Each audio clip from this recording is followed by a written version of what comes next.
Imagine this. You're sitting down to a meal, but this isn't just about eating. This is about shaping your future, about controlling the unseen forces that might be pulling the strings of your life. Sounds like something out of a movie, right? But for many cultures around the world, this is a very real part of their dining experience. From tossing coins into a fountain to stirring soup in a specific direction, food rituals have been used for centuries to influence fate and fortune. In this video, we are diving into these fascinating practices, exploring their origins, and uncovering the secrets behind their enduring power. So, grab a seat at the table and get ready to discover how your next meal could be your next lucky charm. Across various cultures, food has long been seen as more than just sustenance. It's a tool, a symbol, and sometimes, a means to influence fate. The belief that meals can shape future events is a fascinating aspect of culinary traditions worldwide. In many societies, specific foods are prepared and consumed to invite good fortune, ward off misfortune, or even manipulate the course of life. In Chinese culture, the practice of eating for luck is widespread. Certain dishes are associated with prosperity and success. For instance, fish is a staple during the Lunar New Year because the word for fish, yu, sounds like the word for surplus or abundance. Eating fish is thought to invite financial prosperity in the coming year. Similarly, dumplings are shaped like ancient Chinese gold ingots, symbolizing wealth. The more dumplings one eats, the more wealth they are believed to attract. In Japan, a similar belief exists with certain foods.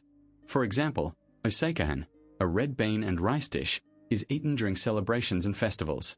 The red beans symbolize vitality and the rice represents prosperity. Eating this dish is thought to bring good health and fortune. Another example is toshikoshi soba, buckwheat noodles eaten on New Year's Eve. The long noodles symbolize longevity, and eating them is believed to bring a long and happy life. In many cultures, food is also used to ward off bad luck. In Italy, for instance, it's common to throw a handful of spaghetti over one's shoulder while cooking. This is believed to ward off evil spirits and bring good luck. In some parts of India, people avoid eating certain foods during specific periods, as they are thought to invite misfortune. For example, some avoid eating meat during certain religious festivals, as it is believed to bring bad luck. The belief that food can influence fate is not just limited to traditional cultures. Even in modern societies, people often turn to food for comfort and to influence their mood or luck. For instance, many people eat lucky foods before important events, like exams or job interviews. Others avoid certain foods, believing they might bring bad luck. This belief is so ingrained in some cultures that it's become a part of their culinary identity. In many cultures, the timing of food preparation and consumption is believed to influence fate and fortune. Specific days, moon phases, and sequences are often followed to harness positive energy or avoid bad luck. For instance, in Chinese culture, the Lunar New Year is a time when certain foods are prepared and eaten to attract prosperity and good fortune. The timing of these meals is crucial, often occurring at specific times of the day or night, aligned with the lunar calendar. Similarly, the full moon is considered an auspicious time in many traditions for planting, harvesting, and preparing food, as it is believed to enhance the food's nutritional value and bring good luck. In some cultures, the sequence in which foods are prepared and eaten is also significant. For example, in Japanese tradition, the order of dishes in a meal can symbolize different aspects of life, and following the correct sequence is thought to bring harmony and good fortune. In India, certain foods are prepared and eaten during specific times of the day, such as consuming yogurt in the morning for good digestion and overall well-being. The timing of these meals is often tied to the body's natural rhythms and the belief that eating at the right time can bring balance and good health. The moon's phases play a significant role in many food rituals. In some European traditions, planting and harvesting are done during specific moon phases to ensure a good yield. The waxing moon, for example, is believed to be the best time for planting and growing, while the waning moon is considered ideal for harvesting and preserving. Similarly, in some Native American traditions, the full moon is a time for feasting and giving thanks, with specific foods prepared and shared to honor the cycles of nature. The belief is that aligning food preparation and consumption with the moon's phases can bring harmony and abundance. Preparation rules are also essential in many food rituals. In some cultures, certain foods must be prepared in a specific way to bring good luck.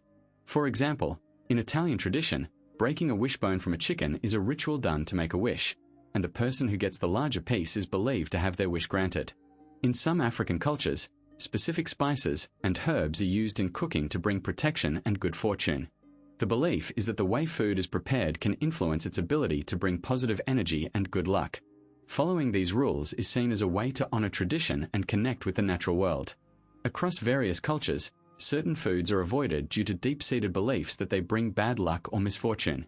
These forbidden ingredients often stem from superstitions, religious beliefs, or cultural taboos. In many Asian cultures, for instance, cutting noodles before eating them is considered bad luck because it symbolizes a shortened life. Consequently, long, uncut noodles are a staple during birthdays and celebrations, while pre-cut noodles are often avoided. In some parts of Europe, beans are associated with death and misfortune. This belief likely originates from the fact that beans were traditionally used in funeral rites. In certain regions, eating beans on New Year's Day is thought to invite bad luck for the coming year.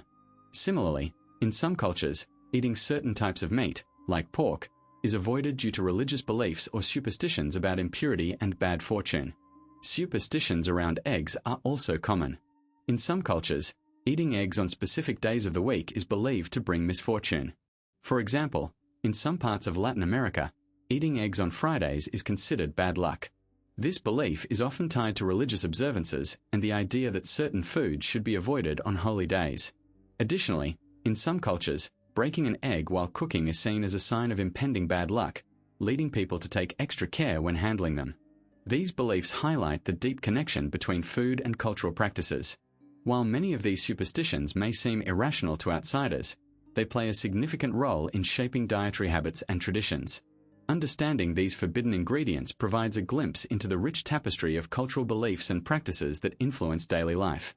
In many cultures, the act of sharing a meal is more than just about nourishment. It's a ritual that binds people together and is believed to influence collective fate. This belief is rooted in the idea that when people eat together, they create a shared experience that can strengthen their bonds and, in turn, their collective fortune. For instance, in some African communities, communal meals are seen as a way to bring people together, fostering unity and mutual support. This shared experience is thought to create a positive energy that can attract good fortune to the entire community. In Japan, the concept of ita dakamasu and gocha susama before and after meals is not just about showing gratitude for the food. It's also a way to acknowledge the interconnectedness of all things, including the people who prepared the meal and those who are sharing it. This ritual is believed to create a harmonious atmosphere that can influence the collective fate of the group. Similarly, in many Latin American cultures, sharing a meal is a social event that strengthens family and community ties. It's believed that these strong bonds can protect the group from misfortune and attract good luck. The idea that shared meals can alter collective fate is also evident in business settings. In many cultures, business meals are not just about discussing deals, they're about building relationships. In China, for example, sharing a meal is a crucial part of business etiquette. It's believed that the bonds formed over a meal can influence the success of business ventures. This is why business meals in China often involve toasting and other rituals meant to strengthen the group's unity and, by extension, their collective fortune. Moreover, in some cultures, specific foods are believed to have the power to influence fate when shared. For example, in some European traditions, bread is seen as a symbol of unity and sharing it is believed to strengthen the bonds between people. In other cultures, certain dishes are prepared and shared during important events, like weddings or harvest festivals, to bring good luck to the community. These rituals highlight the belief that the act of sharing food can have a profound impact on the collective fate of a group. Across various cultures, food has long served as a form of currency in negotiations with divine entities. This practice is deeply rooted in the belief that offerings can influence the gods' or spirits' decisions, ensuring favorable outcomes for the offerer. In many traditions, the act of giving food is seen as a way to show respect, seek protection, or even bargain for better fortune. The type of food offered can vary widely, from simple grains and fruits to elaborate feasts, depending on the cultural context and the specific deity or spirit being appeased. In ancient Rome, for instance, households would make daily offerings to the lares and penates, the spirits of the ancestors and the guardians of the home. These offerings often included bread, wine, and other staples, meant to secure the spirit's continued protection and blessings. Similarly, in many African traditions, food offerings are made to ancestors and spirits during important ceremonies. These offerings are not seen as mere gifts but as a way to establish and maintain a reciprocal relationship.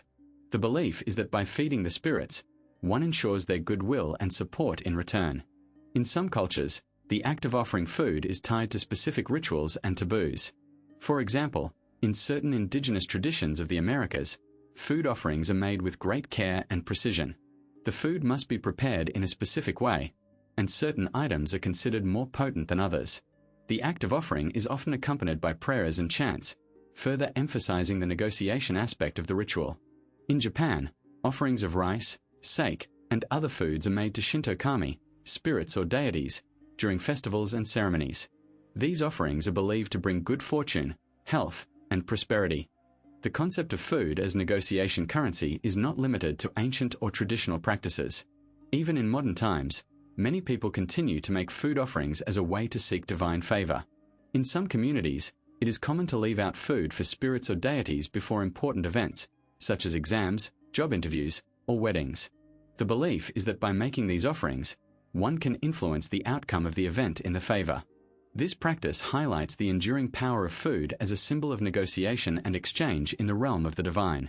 Food rituals tied to marriage and birth are steeped in symbolism, often reflecting hopes for prosperity and survival. In many cultures, specific dishes are prepared to invoke good fortune, fertility, and abundance. These culinary traditions serve as a tangible expression of collective wishes for the well-being of the family and the community. In Chinese culture, certain foods are integral to marriage rituals. Red dates and lotus seeds are often included in dishes served during wedding banquets. These ingredients symbolize fertility and the desire for many children. Another common dish is fish, which represents surplus and prosperity.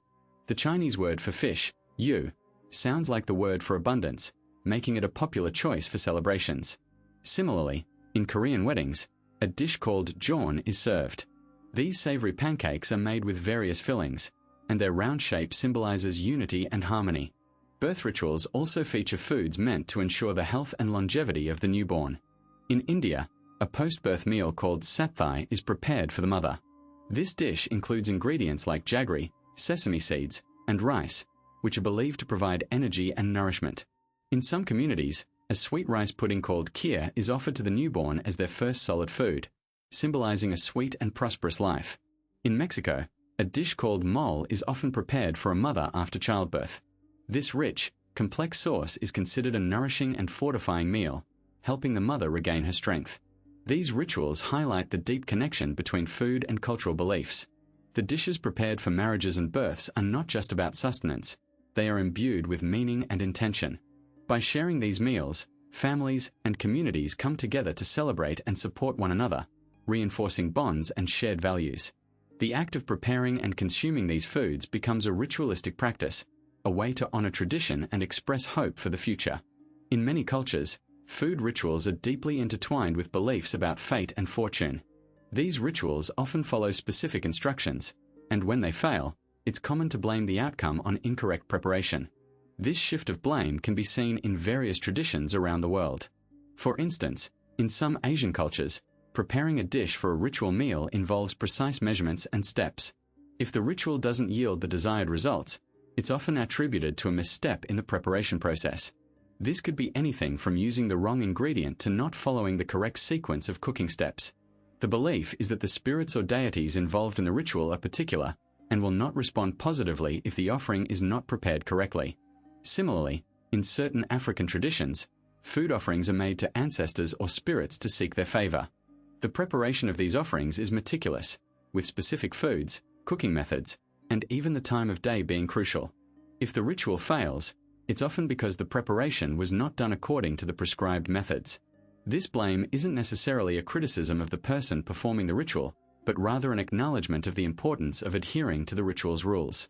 It's a way to make sense of why the desired outcome wasn't achieved. In some Latin American cultures, food rituals are performed to ensure good luck or to ward off bad fortune. These rituals can involve complex recipes and specific ingredients that must be used. If the ritual doesn't work as intended, it's common to blame the failure on incorrect preparation.